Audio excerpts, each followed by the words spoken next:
In today's video, we're going to take a look at heat shrink tubing by Commercial Electric.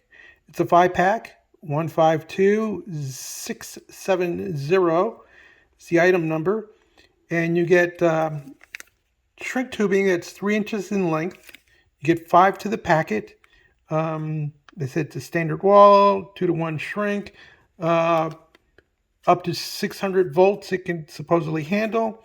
So I'm going to tear the package open, take one out, and show you how it works.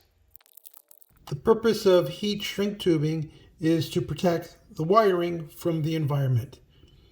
Pretty much that simple. So let's say I want to make a connection here. Here's my wire. If I just make that connection, I still have this contact exposed.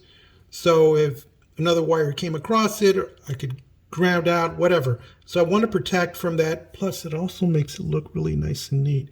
So we're going to cut a little piece of shrink tubing so that when this is soldered in place, the shrink tubing will go over and then we'll shrink it down and it'll basically seal itself around the connector and the wire.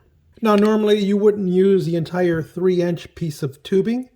You're going to get a 2-to-1 shrink ratio. So I think about that much tubing should be more than plenty for what I need to do. So make sure you insert your wire in the tubing, move it out of the way, and now you're going to solder this to your connector, and then we'll come back and deal with the shrink tubing. With the wire connected, we put the shrink tubing in place, and then we grab a hairdryer. Any dryer will do as long as it can achieve about 190 degrees.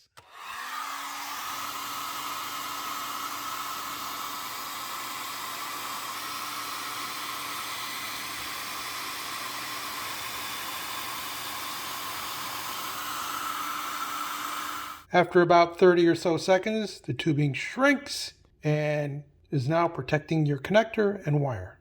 Here we've joined 2 wires together and then soldered them. I'm going to put my shrink tubing over the center of that and apply some heat.